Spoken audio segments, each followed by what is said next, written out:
नमस्कार, मैं हूं संजय शर्मा। आप देख रहे हैं 4 PM न्यूज नेटवर्क।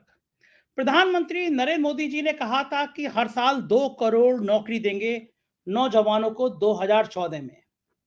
नौजवानों ने भी कहा कि इतना बढ़िया प्राइम मिनिस्टर आया है कि 2 करोड़ नौकरियां मिलेंगी, और नौजवानों ने कस के वोट कर दिया। कुछ सालों बाद जब नौकरी नहीं दे पाए तो प्रधानमंत्री जी ने कहा कि पकौड़े तलना भी तो एक रोजगार होता है, पकौड़े तलो, नाले के पानी से गैस बनाओ। नौजवान भड़के गुस्से में आए। मैंने सर्दियों के 4 बजे लोगों को देखा है दौड़ लगाते हुए। पश्चिमी उत्तर प्रदेश में, पूर्वी उत्तर प्रदेश में हजारों नौजवान ऐसे हैं जिनका सेना में जाने का सपना था। जाड़ों के सुबह सुबह 4 बजे दौड़ लगाते थे कि भाई सेना में जाना है। प्रधानमंत्री जी ने एक झटके में अग्निवीर लाए और उनके सपने खत्म कर दिए। मतलब देश में एक लंबी चौड़ी बेरोजगारों की फौज खड़ी कर दी गई। आजादी के बाद से इतनी लंबी चौड़ी फौज आज तक भारत में नहीं हुई, इतना बुरा हाल नहीं हुआ। और प्रधानमंत्री जब बनारस में भाषण दे रहे थे तो ऐसे ही बेरोजगारों में योगी सरकार नौजवानों पर लाठियां बरसा रही थी। 10,000 भर्ती निकली उत्तर प्रदेश में, 70-80 लाख लोगों ने भरा फॉर्म, और बताया जाता है कि पेपर लीक हो गया। एक आदमी के, नौजवान के आत्महत्या करने की भी खबर सामने आई, मैं अभी पुष्ट नहीं। बेरहमी से बढ़ती हुई लाठियां, नौकरी की बजाय लाठियां। जब पेपर हो तो पेपर लीक करा दी जाए। मुझसे एक बेरोजगार था, नेता था बेरोजगारों का, वो कह रहा था कि जानबूझ के लीक करा दिया जाता है जिससे नौकरी देनी ना पड़े। नौकरी देने के नाम पे नाटक होता है। सोचिए आप, बे, बेरोजगार कहीं से 100-200 रुपए लेके फॉर्म भरता है, लखनऊ आने के लिए 300-400 रुपए की जुगाड़ करता है, स्टेशन की बेंचों पे सोता है, सड़क पे सोता है। इन हालात में पेपर देने जाता है, पेपर लीक हो जाता है। प्रधानमंत्री लंबी चौड़ी बातें करते हैं कि हमने ये मंदिर बना दिया, हमने वो मंदिर बना दिया, हमने यहां दिए जला दिए, वहां दिए जला दिए, और नौजवान लाठी खाता है, पेपर लीक हो जाते हैं। राजनीति बहुत बदल रही है। जो केजरीवाल लगता था गठबंधन नहीं करेंगे, उनसे समझौता लगभग कांग्रेस का तय हो गया। और फिर इधर गिरफ्तारी भी केजरीवाल की शुरू होने जा रही है। आम आदमी पार्टी ने आरोप लगाया कि कहा गया था कि अगर तुमने एक समझौता किया तो जेल तैयार है, लेकिन केजरीवाल की पार्टी ने कह दिया हमारा नेता जेल जाने को तैयार है, हम लड़ेंगे तुमसे, लड़ेंगे तुमसे। बंगाल में भी ममता बनर्जी और कांग्रेस की गाड़ी पटरी पर आ रही है। उत्तर प्रदेश में समझौता हो गया, मतलब साहब का 400 तो छोड़ो, 272 की घड़ी की सुई भी मामले पे अटकने लगी। 272 नहीं पार करेंगे साहब तो फिर क्या हाल होगा। और फिर हम अभय दुबे से हमने आज चर्चा करी कि राम मंदिर और विश्व हिंदू परिषद ने करोड़ों का खेल कैसे किया। बड़ी सार्थक और बहुत रहस्य खोलने वाली आज बातें बताई प्रोफेसर अभय दुबे ने। जाने माने पत्रकार जिनको आप बड़े बड़े टीवी चैनलों पर देखते हैं, कई किताबें लिखी हैं, बहुत शानदार पत्रकार है। और आज की बातचीत में आपको बहुत सारे रहस्य खुलेंगे। देखिएगा जरूर पूरा इंटरव्यू। से पहले चैनल को ज्वाइन कीजिएगा, सब्सक्राइब करिएगा। शुक्रिया।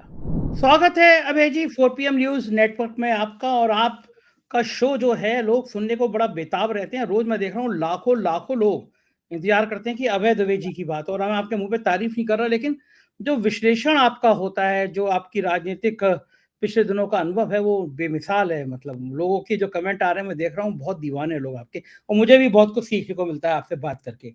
आज मैं ये तो बात स्वाभाविक ये तो अरे आप लोगों की मेहरबानी है कि आप इस तरह सोचते हो। आप सवाल भी तो अच्छे पूछते हैं, अरे आप सर वो चर्चा भी तो अच्छी करते हैं। बहुत ही इंसाइसिव किस्म की चर्चा होती है, तो उसमें फिर दिमाग से अच्छी बातें भी निकलती हैं। जी, हम लोग तो सर जब पत्रकारिता शुरू कर रहे थे ना, तब से आपको सुनते थे। हम कहते थे यार कितना जी, अच्छा बोलते हैं टीवी जी, चैनलों पे ना। और जिस बड़े चैनल पे खोलो तो उसमें आपका सबसे अलग विशेषण आपको ही नजर आता था।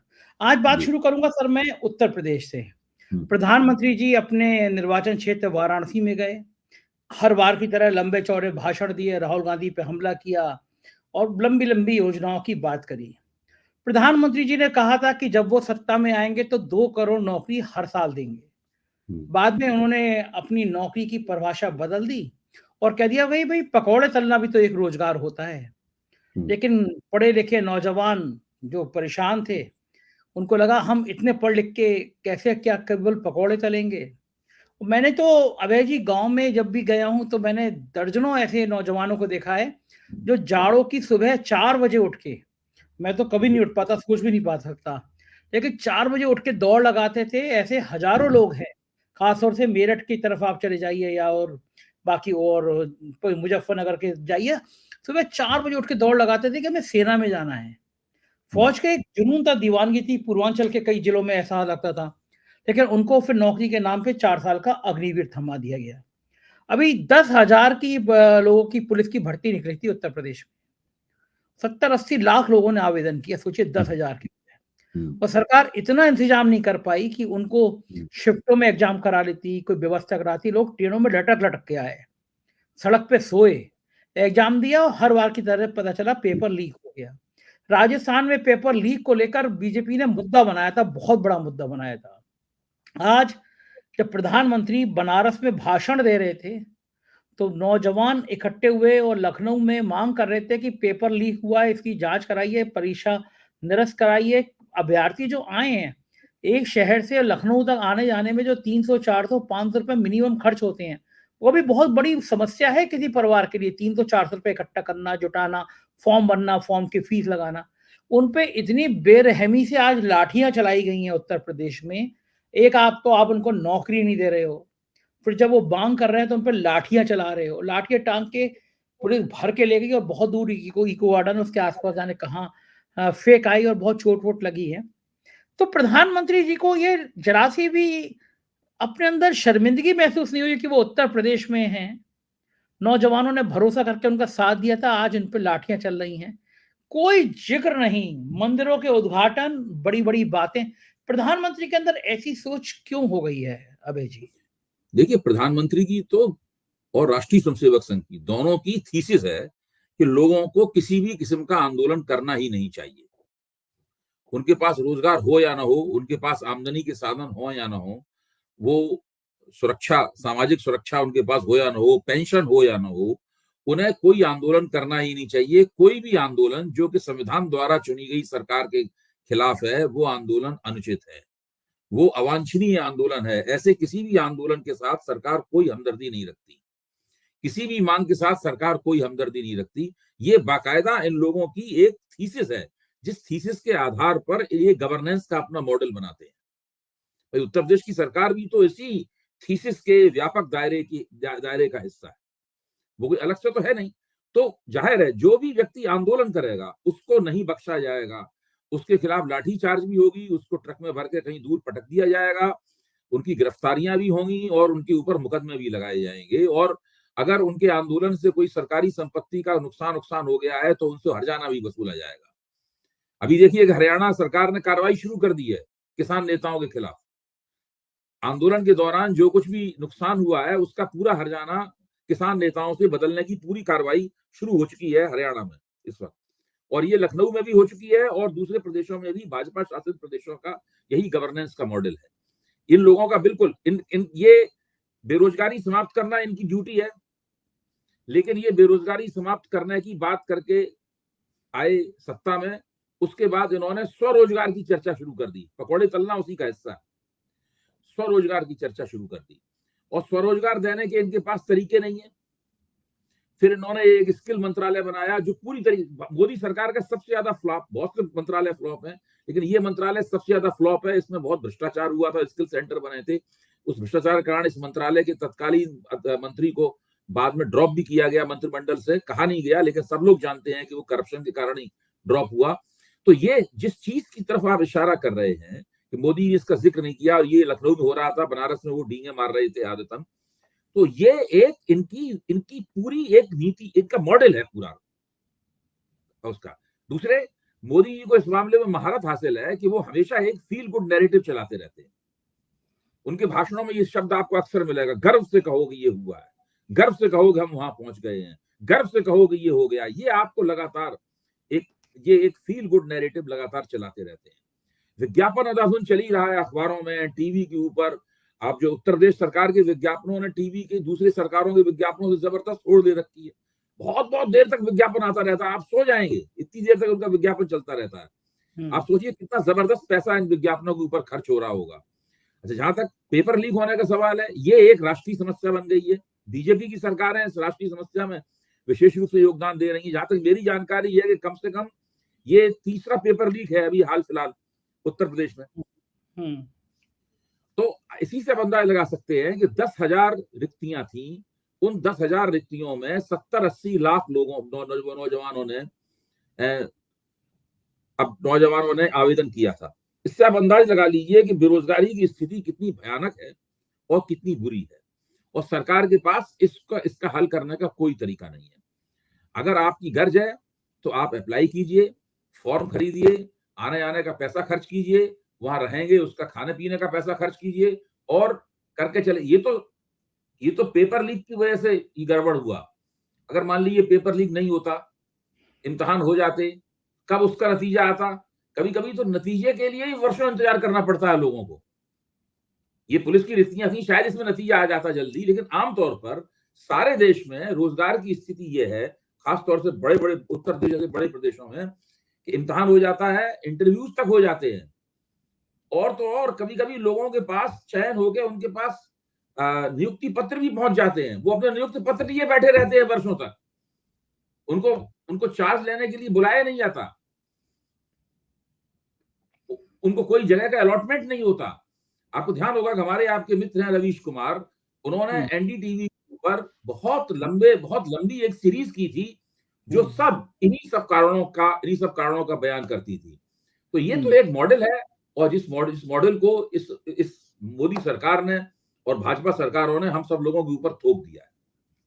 अभय जी मुझे बताइए, ये 70-80 लाख जो नौजवान आए, आप इनको बताएंगे जब इनसे कहेंगे कि देखो हमने इतना भव्य राम मंदिर बना दिया, हमने इतना बड़ा काशी कॉरिडोर बना दिया, हम दिए जलाते हैं, तो क्या ये नौजवानों के मंदिर और दिए याद आएंगे या अपनी नौकरियां याद आएंगी, और फिर वोट वो क्या सोच के करेंगे? नहीं, देखिए, ये तो जो राम मंदिर का मामला था, राम मंदिर का शोर तो अब गुम हो चुका है। राम मंदिर का शोर पूरी तरीके से दब चुका है। दरअसल अब राम मंदिर की कोई भी चर्चा नहीं करता। राम मंदिर बन गया है, जिसको श्रद्धा होगी वो जाके रामलला के दर्शन कराएगा, और ना उसकी अब चर्चा भी खत्म हो चुकी है पूरी तरीके से। सरकार को जो श्रेय मिलना था वो मिल चुका है। मैं न तब मानता था न अब मानता हूं, राम मंदिर के ऊपर वोट नहीं पड़ेंगे। अगर मोदी जी ने ये गलती की राम मंदिर के ऊपर वोट मांगने की, तो उनको बहुत बड़ा नुकसान होने वाला है, और वो जानते हैं कि राम मंदिर पे वोट नहीं मांगना होगा, इसलिए वो राम मंदिर पे वोट मांगेंगे भी नहीं। तो मुझे नहीं लगता है कि राम मंदिर इन चुनावों में कोई बड़ा फैक्टर बनने वाला है। ज्यादा से ज्यादा ये हो सकता है कि बीच बीच में मोदी जी की तरफ से, भाजपा की तरफ से ये दावे होंगे, भाई देखिए हमने वायदा किया था, हमने राम मंदिर बना दिया, हमने इतना बड़ा तीर्थ स्थल बना दिया, अब एक बहुत बड़ा वो होगा, एक टूरिस्ट, एक धार्मिक पर्यटन का एक केंद्र बनेगा अयोध्या, वगैरह वगैरह। इस प्रकार की बातें की जाएंगी, और उसके अंदर जो एक तरह का पूंजी का खुला खेल हो रहा है, उसको धार्मिक पर्यटन का केंद्र बनाने में, किस तरीके से वहां पर जमीनों के मालिकाने बदले गए हैं, उनकी खरीद फरोख्त हुई है, जमीनों की कीमतें बढ़ी हैं, वहां बड़े बड़ी कॉलोनीज बन रही हैं, और सब हो रहा है। तो वो एक अलग शोध का और चर्चा का विषय है। अमिताभ बच्चन भी अयोध्या में 2-2 बार आ रहे हैं। एक तो दूसरे दिन से राम मंदिर बना, और दूसरे दिन से ही उन्होंने लीला ग्रुप का एक विज्ञापन शुरू कर दिया था, और उसके अंदर जब मैंने विज्ञापन देखा तो मैं देख के हैरत में पड़ गया कि उसके अंदर 1200 या शायद 1200-1300 स्क्वायर फीट का जो फ्लैट था, वो करोड़ों रुपए का था। 2-3 करोड़ रुपए का था। 2-3 करोड़ रुपए का था। अच्छा, ये अकेला नहीं है जो कहा गया है ना कि राम नाम की लूट मची है, लूट मचे सो लूट, अंतकाल पछताएगा, प्राण जाएंगे छूट। आप देखो, जैसे ही मंदिर की जमीन का मामला हुआ, मंदिर की जमीन खरीदने में करोड़ों रुपए की हेरा फेरी का मामला सामने आया। मैंने 4PM के फ्रंट पेज पे 3-4 फुल पेज स्टोरियां करी। जो जमीन अभय दुबे जी 5 करोड़ में संजय शर्मा को बेच रहे हैं, संजय शर्मा ट्रस्ट के लिए वही जमीन 1 घंटे बाद 18 करोड़ में बेच दे रहे हैं। सीधा सीधा चंपत राय का नाम आया। चंपत राय जी को भी छोड़ दीजिए, भारतीय जनता पार्टी के स्थानीय विधायक, भारतीय जनता पार्टी के मेयर, जमीन घोटालों में लंबा चौड़ा नाम आया। इसके अलावा जो अफसर तैनात थे, DM, SP, IG, DIG, commissioner, निचले स्तर, सबने जमीन लूट कर ली। वहां पे जमीनों की भयंकर लूट हुई। वो जो सर्किल होता है वो बढ़ाया नहीं गया, यानी पूरी अयोध्या को लूटने में लग गए लोग। जब हम लोगों ने लगातार छापा स्टोरियां चलाई, अबे जी, एक राजस्व परिषद के एक पीसीएस अफसर को इसकी जांच दी गई कि पूरे लूट की जांच करिए। मैंने आरटीआई में पूछा है सरकार से कि वो जांच रिपोर्ट कहाँ है। मेरी आरटीआई का जवाब नहीं मिला अभी तक मुझे, क्योंकि वो जांच रिपोर्ट आनी ही नहीं है। सारे सारे इतने बड़े नाम है जो जमीन घोटाले में। तो अभय जी, मैं जानना चाहता हूँ, जो राम मंदिर, जिसको आप राम मंदिर बनाने को सबसे बड़ा टारगेट बताते हो, प्रोजेक्ट बताते हो, भगवान राम की बात करते हो, उस अयोध्या में इतनी बड़ी लूट हुई। एक भारतीय जनता पार्टी की नेत्री हैं अभय जी, उनके पति शिक्षा विभाग के मामूली अफसर हैं। वहां जो उन्होंने होटल बनाया, उस होटल की कीमत 100 करोड़ रुपया। मैंने वो पूरा होटल और पूरी कहानी छाप दी। उनके पतिदेव ने मुझे नोटिस दे दिया मानहानि का। मैंने और डिटेल से छाप दी। हंगामा हुआ, पतिदेव तो सस्पेंड हो गए, लेकिन कार्रवाई कुछ नहीं हुई। तो इनको ईडी, इनकम टैक्स ऐसे लोगों को दिखाई नहीं देता है। तो अभी जी, ये अयोध्या को भी ऐसे लूटते हैं, जांच रिपोर्ट गायब हो जाती है, इन्हें कोई शर्म वरम नहीं आती है। देखिए, आप जो बात कह रहे हैं, आप देखिए, चंपत राय और इस किस्म के लोग, ये तो इस खेल के न्यू कमर्स हैं। जिस खेल का आप जिक्र कर रहे हैं, ये इस खेल के न्यू कमर्स हैं। ये खेल तो जब राम जन्मभूमि आंदोलन शुरू हुआ था उस वक्त से चल रहा है। आपको ध्यान होगा, राम जन्मभूमि आंदोलन के लिए बहुत बड़े पैमाने पर करोड़ों करोड़ों रुपए का चंदा जमा हुआ था। उस चंदे को इनकम टैक्स के एक कमिश्नर हुआ करते थे, मैं उनका नाम भूल रहा हूं, अब हम लोगों के वो बीच में नहीं है। बाद में वो बहुत टीवी पर भी आया करते थे, वो बहुत चर्चित व्यक्ति थे।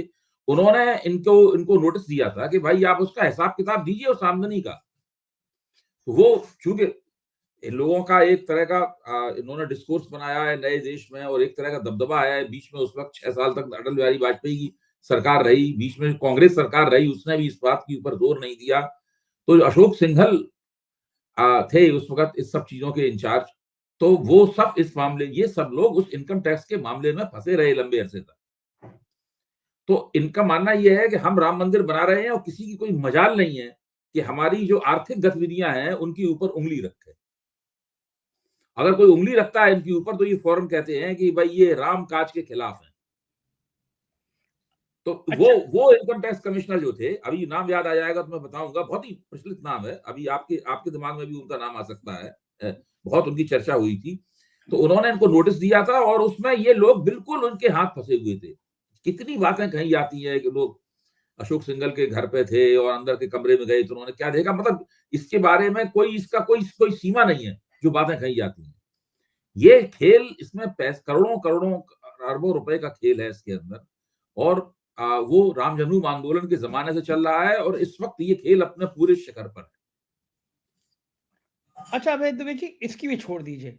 जब वो हम्म, राम मंदिर की बात करते हैं, मुलायम सिंह पर गोली चलाने का आरोप लगवाते हैं, उस जमाने में प्रमुख सचिव हुआ करते थे मुख्यमंत्री के। मुख्यमंत्री का सचिव पूरी कमांड रखता था, और वो मतलब मुख्यमंत्री को जिले के सब डीएम एसपी सिर्फ उसके संपर्क में रहते थे। अयोध्या में जब गोली चली, तो डीएम तो ऑफ कोर्स सीधे मुख्यमंत्री से थोड़े पूछेगा सर क्या हालात है। वो तो सचिव मुख्यमंत्री का पल टू पल कवर कर लेगा कि क्या करना है, वो निर्देश देगा। गोली चली, मुख्यमंत्री के जो डीएम थे सीधे मुख्यमंत्री के सचिव के निर्देशों का पालन कर रहे थे, उनके निर्देशों के पालन में गोली चल गई। और उस मुख्यमंत्री के सचिव का नाम था नृपेंद्र मिश्रा। तो इन्हें ये भी नहीं रहा, इन्होंने मंदिर ट्रस्ट का अध्यक्ष ही उसको, यानी राम मंदिर ट्रस्ट का मुख्य आदमी वो बना जो मुलायम सिंह का सचिव था, एक तरह से गोली चलाने का जिम्मेदार था। इस उम्र में पहले उसको अपना सचिव बनाया प्रधानमंत्री जी ने, फिर मंदिर ट्रस्ट का अध्यक्ष बनाया, और इस उम्र में और तोहफा दे दिया, बेटे को बीजेपी का एमएलसी बना दिया। तो यहाँ कोई नैतिकता वैतिकता नहीं है, यहाँ नहीं, परिवारवाद। वो तो देखिए, ये आप जो बात नैतिकता वगैरह की कर रहे हैं, इस बात को सुन के तो लोग अकेले में मुस्कुराते होंगे। तो हाँ, मेरा कहना यह है कि जो नृपेंद्र मिश्रा जी हैं, नृपेंद्र मिश्रा जी रिटायरमेंट के बाद में विवेकानंद फाउंडेशन में चले गए थे, जहां पे ये भी थे जो आजकल सुरक्षा सलाहकार है ना। हाँ, डोभाल साहब। हाँ, हाँ, वो थे। तो वो और भी उसमें इस तरह के बड़े रिटायर्ड अफसर बुद्धिजीवी थे। ये राष्ट्रीय स्वयंसेवक संघ का संगठन है। जब नरेंद्र मोदी की 2014 में सरकार बनी तो इस सरकार का जो कोर ग्रुप बना अफसरों का, पीएमओ के अंदर, प्रधानमंत्री के दफ्तर में कोर ग्रुप बना, वो विवेकानंद फाउंडेशन से आया हुआ था। प्रधानमंत्री के प्रिंसिपल सेक्रेटरी कौन बने? नृपेंद्र मिश्रा बने। और सुरक्षा सलाहकार का भी नाम आपने खुद ले ही लिया। तो नृपेंद्र मिश्रा को प्रिंसिपल सेक्रेटरी बनाने के लिए नरेंद्र मोदी की 2014 वाली सरकार को कानून में परिवर्तन करना पड़ा, संशोधन करना पड़ा। वो उस सरकार का पहला संशोधन था। यानी उस ट्राई सरकार के ने जो पहला ट्राई संशोधन के किया, ट्राई के वो अध्यक्ष थे वो। नृपेंद्र मिश्रा के लिए किया। हम्म, आप इससे अंदाज लगा लीजिए कि नृपेंद्र मिश्रा का महत्व इस सरकार के लिए कितना है। हम्म। वो यहाँ तक समय कि जब ट्राई नृपेंद्र के मिश्रा ने वहां पे गोली चलवाई होगी आपके आदेश से, तो उसको ये लोग मानते होंगे कि उन्होंने बड़े अच्छे दायित्व का निर्वाह किया। हाँ, सही बात है। ये मानते नृपेंद्र होंगे कि मिश्रा बड़ा अच्छा दायित्व निर्वाह किया भाई। जब उनके इसीलिए कहने मन पे में वो लगाओ। गोली चला दी, उनके कहने पे गोली चला दी, तो हमारे कहने पे पता नहीं क्या कर देंगे। हाँ, बात सही है। अरे हाँ, अभय जी, वहाँ पे एक हाँ, कार सेवक को 4 गोलियाँ लगी थी, बच गया और बाद में वो हम्म, गुंबद उसके ऊपर गिरा, उसकी 17-18 हड्डियाँ टूटी। वो हम्म, मुझसे इंटरव्यू करते-करते रो पड़ा। कह रहा हम्म, हमारे संगी साथी सबको गोलियाँ लगी, मर गए। हमारे हम्म, पता नहीं रामचंद्र जी ने कैसे बचा लिया, मेरे को 17 हड्डियाँ टूटी। और बोले आज दिल दुखता है कि उसी जिस आदमी ने गोली चलवाई वो ट्रस्ट का अध्यक्ष बना हुआ है।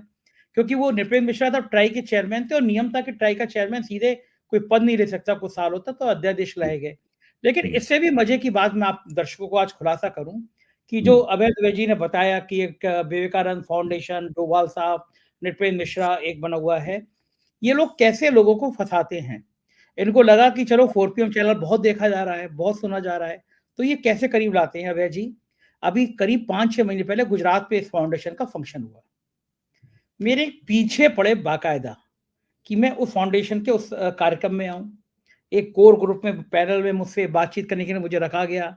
बाकायदा फ़ोन, आप कौन सी फ्लाइट से आएँगे, होटल करेंगे, गाड़ी करेंगे। मैंने यूँ करके हाथ जोड़े, मैं कहा सर मैं बड़ा व्यस्त हूँ, मैं आ नहीं पाऊँगा। तो यहाँ पे ऐसे चारा डाला जाता है कि अगर कोई हम्म, व्यक्ति एक्टिव है तो उसे भी अपने संग लाओ, उससे भी बातचीत हम्म, करो। और ये संघ का, मैंने चूँकि काम भी किया है विद्यार्थी परिषद में, ये संघ का बड़ा प्रचलित आइडिया है। संघ कहता भी है बीजेपी के लोगों से कि भाई कोई दुश्मन भी है तो उसके घर आना जाना शुरू तो करो, चाय हम्म, पियो। अब मैं आपको बहुत मज़ेदार बात बताऊँ कि उत्तर प्रदेश में एक कार्यक्रम हुआ और उत्तर प्रदेश के कुछ जिलों के कुछ बड़े चुनिंदा लोग बुलाए गए। अमित शाह जी ने उस कार्यक्रम में मुख्य भूमिका करी और विषय था कि मीडिया से रिश्ते कैसे किए जाएँ। ये कुछ साल पहले की बात है। तो उसमें बाकायदा एक स्लाइड लगाई गई। उस स्लाइड में लगाया गया प्रिय, हमारा प्रिय सहयोगी मीडिया। सबसे ऊपर नाम ऑफ कोर्स दैनिक जागरण का होना था, सुधीर चौधरी के चैनलों का होना था। हम्म, फिर मध्यस्थ मीडिया, उसमें हम्म, अमर उजाला था और शायद एक कोई और अखबार था। हम्म, फिर लिखा कि खिलाफ मीडिया, तो उसमें हम्म, मैं था, एक नाम और थे, 1-2 लोग हम्म, और थे। तो उसमें हम्म, एक सहयोगी ने कहा कि साहब देखिए वो हम लोग ये नहीं कर पाए, उनका वो नहीं कर पाए, मतलब कि आप विध्वंसक कुछ नहीं कर पाए कि भई सिर्फ़ जाँच करा के रह गए संजय शर्मा की। तो अमित शाह जी ने एक अच्छी बात कही, मैं क्या मानता हूँ कि अमित शाह वाक़ई संघ के आदमी हैं। हम्म, और फिर ये प्रस्ताव आया कि भई बीजेपी के कार्य ऑफ़िस में एक कक्ष होना चाहिए। हमें ऐसे लोगों को ओबलाइज़ करना चाहिए, जब वो आते हैं तो उनका स्वागत-सत्कार करना चाहिए। बुलाएँ हम मान लीजिए किसी को जो विरोधी हम्म, वाले हैं, तो नाश्ता, चाय। तो अमित शाह जी ने कहा कि यार तुम क्यों पागल हो रहे हो? देखो अखबार वाले लेट काम करते हैं, देर तक जगते हैं, काम करते हैं, सुबह देर तक जगते हैं। तो तुम्हें अगर अखबार वालों से दोस्ती करनी है, तो जब वो जगें तो मुझसे पहले उनके घर पहुँच जाओ।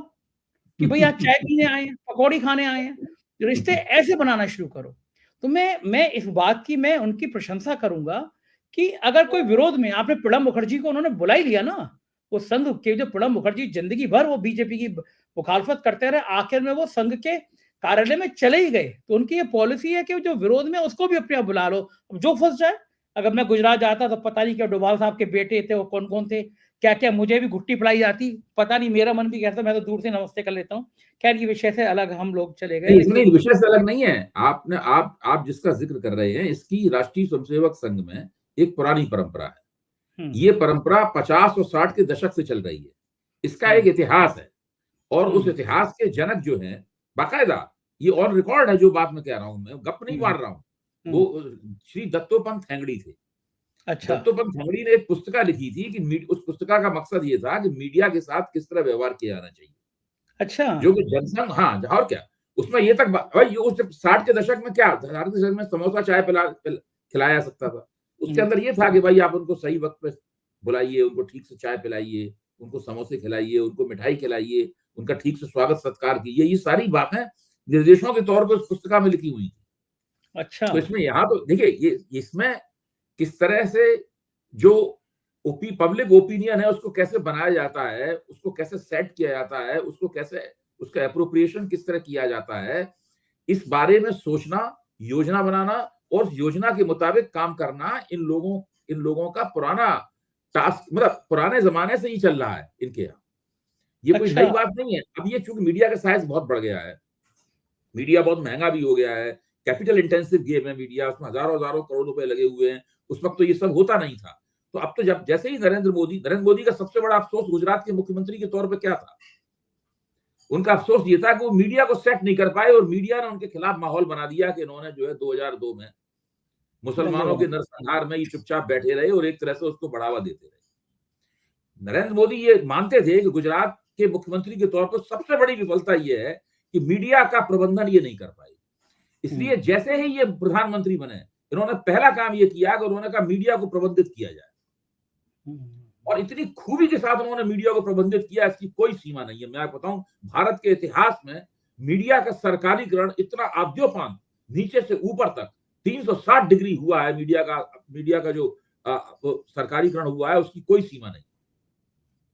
तो ये बहुत ही जबरदस्त, और ये बात जब 1977 में पहली बार बीजेपी वाले सत्ता में आए थे और लालकृष्ण आडवाणी जो नरेंद्र मोदी के गुरु थे, वो जब सूचना एवं प्रसारण मंत्री थे, तब उन्होंने क्या किया, आज जो आपको बड़े पैमाने पे मीडिया में बड़े बड़े पदों पर जो लोग दिखते हैं, वो उन लोगों का उद्गम कहाँ पे है? उन लोगों का उद्गम वहां पे है, लालकृष्ण आडवाणी के जमाने में है, जब आडवाणी जी का लेटर लेकर, खत लेकर ये लोग जाते थे नौकरियां लेने के लिए। टाइम्स ऑफ इंडिया में रमेश जैन से मिलते थे, इंडियन एक्सप्रेस जाते थे, तो सब जगह बड़े अखबारों में, पत्रिकाओं में, उस जमाने में टीवी चैनल तो, टीवी के न्यूज तो वगैरह होते नहीं थे, केवल प्रिंट मीडिया ही था। सब जगह संघ के लोगों को जो सेट किया गया है, फिर वो लोग सब धीरे धीरे बड़े बड़े पदों पे पहुंचे।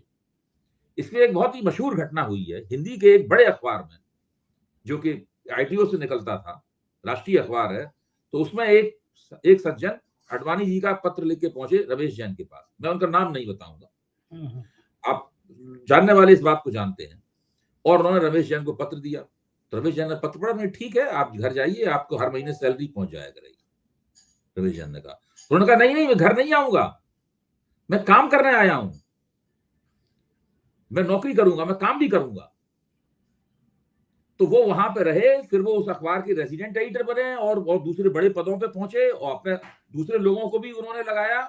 पूरा देखिए, रिपोर्टिंग से लेके, डेस्क वर्क से लेके, सब एडिटर से लेके और रेजिडेंट एडिटर तक, चीफ एडिटर तक, स्पेशल करस्पॉन्डेंट, ब्यूरो, सब जगहों पर राष्ट्रीय स्वयंसेवक संघ की राजनीति से प्रभावित, उसका समर्थन करने वाले लोग जो आज आपको कदम कदम पे दिखाई पड़ते हैं, उसकी शुरुआत दत्तोपंत ठेंगड़ी और लालकृष्ण आडवाणी के प्रयासों में निहित है।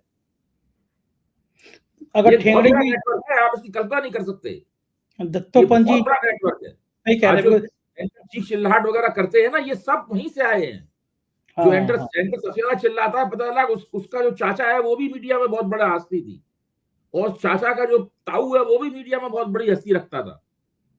ये बहुत बड़ी दुनिया है इन लोगों की।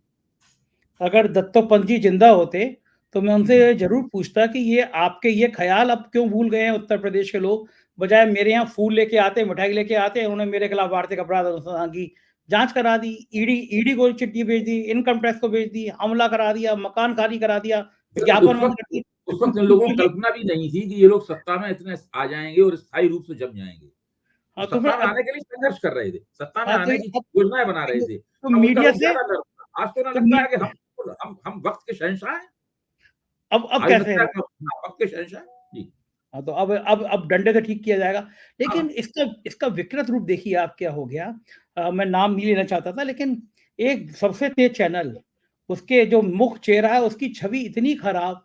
आज उत्तर प्रदेश में जब ये नौजवान प्रदर्शन कर रहे थे, तो उस चैनल का युवा रिपोर्टर है, बड़े अच्छा रिपोर्टर है, बड़ा बहादुर रिपोर्टर है, एबीपी में भी था पहले, अब आज तक में है।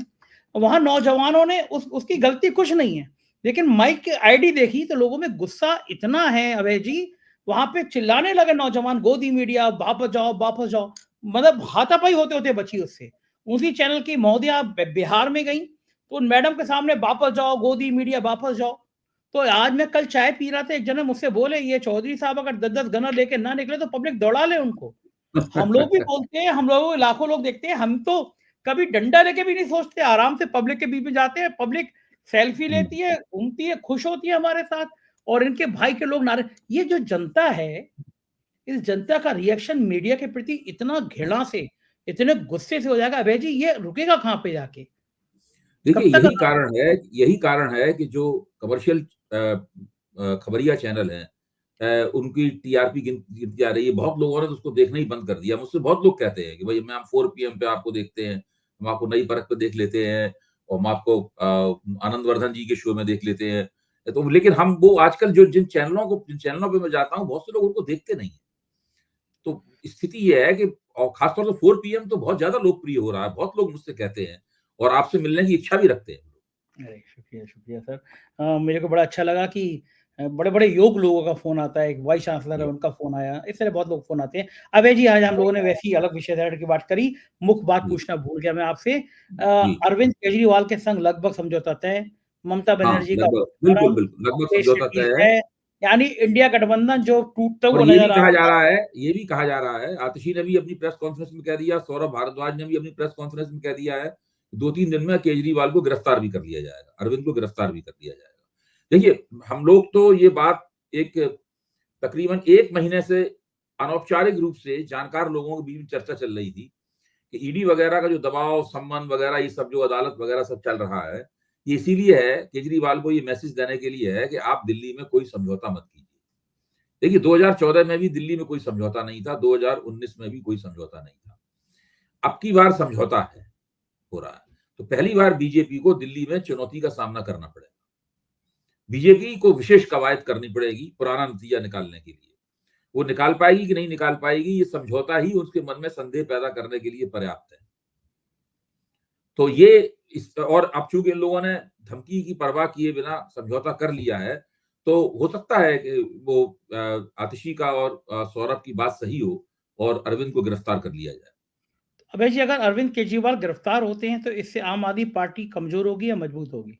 देखिए, आम आदमी पार्टी में नेतृत्व की कमी नहीं है और अरविंद केजरीवाल ने तो पहले ही जन रायशुमारी करके ये तय कर लिया है कि वो मुख्यमंत्री पद से इस्तीफा नहीं देंगे। तो जेल में बैठकर मुख्यमंत्री पद संभालेंगे और यहाँ पर उनकी जो नौजवान नेतृत्वकारी पंक्ति है, इसमें आतिशी सबसे ऊपर है, सौरभ भारद्वाज हैं और भी कई लोग हैं, वो सब अपना काम करेंगे। आम आदमी पार्टी की जड़ें दिल्ली की राजनीति में काफ़ी गहरी। तो इसका मतलब कि दिल्ली की सातों सीटों पर भाजपा को इस बार लोहे के चने चबाने पड़ेंगे? चुनौती बहुत तगड़ी मिलेगी। जो देखिए सबसे दोनों पार्टियों के समझौते का पहला फायदा तो ये होगा कि अल्पसंख्यक वोट जो 2014 में 2019 में छितर गया था, वो सब एकताबद्ध होके मिलेगा। जब अल्पसंख्यक वोट इतने बड़े पैमाने पे मिलेगा, तो फिर दूसरे वोट भी उससे आकर लोगों को लगेगा भाई ये जीतने का इनका माहौल बन रहा है। हाँ, गरीब लोग, झुग्गी-झोपड़ी वाले। हाँ, अभी मैं बहुत दिल्ली बहुत फ़र्क पड़ेगा, दिल्ली आया बहुत हूँ फ़र्क तो जिस पड़ेगा। टैक्सी से आया था वो टैक्सी ड्राइवर केजरीवाल की बहुत तारीफ़ कर रहा था, हाँ, वो कि बड़ा टैक्सी ड्राइवरों में तो अरविंद अरविंद केजरीवाल बहुत लोकप्रिय हैं, अभी से नहीं, वो हाँ। 2013 से बहुत लोकप्रिय हैं। हुँ, हुँ। तो इसका मतलब जो इंडिया गठबंधन टूटते हुए नज़र आ रहा था वो फिर बहुत मजबूत हो गया। राजनीति के इसमें क्या मतलब नहीं, समझे जाएँ 2 उसकी गाड़ी फिर से चल पड़ी है, थोड़ा देर से चली, थोड़ा धीमी चल रही है और जो काम उन्हें पहले करने चाहिए थे, वो अभी तक नहीं किए हैं, जैसे न्यूनतम साझा कार्यक्रम वगैरह बनाना है, काम नहीं किया है। वो सारी उसकी खामियाँ हैं, उसकी वजह से माहौल और हवा बनाने में उन्हें दिक्कत होगी। लेकिन तालमेल तो उन्होंने कर ही लिया है, जो मुख्य काम होता है गठबंधन का, वो उन्होंने कर लिया। समाजवादी पार्टी ने इशारों में जयंत को मैसेज किया है कि वापस आ जाओ। वही देखिए, जयंत चौधरी तो आजकल सिटपटाए हुए हैं, खामोश हैं। उनको ये उम्मीद नहीं थी कि वो उधर इधर जाएँगे और उधर किसान आंदोलन शुरू हो जाएगा, ये बहुत दिक्कत हो जाएगी उनको। तो ये तो इस वक़्त तो उन्हें परेशानी है ना। अभी जैसे ही पश्चिमी उत्तर प्रदेश के किसान भी गाजीपुर बॉर्डर की तरफ कूच करते हैं अगर मान लीजिए, तो जयंत चौधरी को तो बहुत संकट होने वाला है। दूसरे भारतीय जनता पार्टी में का जो जाट नेतृत्व है, उसके लिए भी बहुत संकट की घड़ी है। वो जयंत चौधरी के एनडीए में आने से खुश नहीं है। भाई भाजपा के प्रादेशिक अध्यक्ष हैं वो जाट हैं, संजीव बालियान जाट हैं और भी कई सारे जाट नेता भाजपा के साथ हैं बहुत लंबे अरसे से। तो वो ये सीधा संदेश है कि भाई तुम पश्चिमी उत्तर प्रदेश के जाटों को नहीं संभाल सकते, हमें जयंत की जरूरत है। तो ऐसे मौके पे इनको क्या पागल कुत्ते ने काटा था जो सतपाल मलिक के और छापे पड़वा दिए? जाट उनको भी अपना नेता मानते हैं। नहीं देखिए वो तो देखिए जो लोग जो इनकी आलोचना करेगा, जो इनका विरोध करेगा, उसके ऊपर छापे तो पड़ेंगे, ये तो बिल्कुल तय बात। ये तो बिल्कुल तय बात है, कोई भी हो तो वो सतपाल मलिक को भी जो है सबक सिखाए बिना मानेंगे नहीं अपनी तरफ से। खास बात, मजे यानी की बात ये है कि ये जो मुकदमा कायम हुआ था सतपाल मलिक के कहने पे ही कायम हुआ था। कहने पे ही काम हुआ था उन्हें। वो इसमें मुझसे व्हिसल ब्लोअर है और उन्हीं की हाँ, हिम्मत सामने पड़ रही है। मुझसे इंटरव्यू में उन्होंने कहा कि हाँ, सुबह-सुबह 6 बजे मैं सो के भी नहीं उठा। राम हुँ, माधव बिना मुँह धोए सीधे आ गए कि आपने वो फाइल की तो नहीं है? 300 करोड़ रुपए मिल रहे थे मुझे, मैंने वो फाइल कर दी थी। मैंने कहा मैंने कल ही कैंसल कर दी। और लेकिन हुँ, देखिए राम माधव उसके बाद गायब हो गए सीन से। हुँ, अनिल अंबानी, राम माधव पे आरोप लगा, उसके बाद राम माधव गायब हो गए। एक हुँ, आखिरी सवाल, हुँ। ममता बनर्जी भी अब शामिल होती हुई नज़र आ रही हैं इंडिया गठबंधन में। इसका मतलब कि अब देखिए, इंडिया अधीर गठ रंजन चौधरी अगर उल्टी-सीधी हरकत ना करते और उल्टे-सीधे बातें नहीं बोलते तो पहले इतना झगड़ा नहीं होता। उन्होंने कहा था हम 2 सीट देंगे। उनसे बात करनी चाहिए थी बजाय इसके कि इस तरह की बयानबाज़ी जो उन्होंने की। तो वो मुझे जो खबरें मिल रही हैं उससे ये है कि 2 सीटें तो पहले भी देने को तैयार थे, 2 सीटें कांग्रेस की हैं ही। कांग्रेस को 5 सीटें तक मिल सकती हैं। 37 और 5 का जो है ना, एक अनुपात वहाँ पे बन सकता है। तो और इसमें शायद एक ये भी भूमिका है कि संदेश खाली के सवाल पर भाजपा जो वहाँ दबाव बना रही है, शायद उस वो भी इन चीज़ों की प्रतिक्रिया भी होती है गठजोड़ों के ऊपर। तो फिर से सोचा होगा कांग्रेस ने और तृणमूल कांग्रेस ने कि भई गठजोड़ कर लिया जाए तो ठीक रहेगा। तो बहुत नुकसान हो जाएगा भाजपा को बंगाल में। देखिए भाजपा तो बंगाल में समस्याओं के सा भाजपा ने पिछली बार जो 18 सीटें जीत ली थी, तब जीत ली थी जबकि ममता बनर्जी मुगालते में थी। वो अपने खिलाफ एंटी इनकम्बेंसी को समझ नहीं पाई थी। अब तो एंटी इनकम्बेंसी का उन्होंने काफ़ी दूर कर दिया, उसका शमन कर दिया है। इस बार तो बंगाल में भाजपा को खासा नुकसान होने वाला है। तो इसका मतलब आसान 10 नहीं सीटें है। तो गिर सकती हैं आपकी। तो मतलब आखिरी बात कि 400 छोड़ो 272 भी आसान नहीं है। 200 देखिए हमेशा 272 सीटें प्राप्त करना एक ऐसी पार्टी को जिसका दक्षिण भारत में कुछ भी नहीं है, जो उत्तर पूर्व में भी एक तरह से दूसरी पार्टी के दल-बदल किए हुए लोगों पर निर्भर है, केवल पश्चिमी भारत, मध्य भारत और उत्तर भारत के आधार पर बहुमत पा लेना कभी भी आसान नहीं होता है। ठीक बात है, बिल्कुल। भाजपा 2 बार से प्राप्त कर रही है, ये सही बात है। उसकी वजह है विपक्ष बिखरा हुआ है।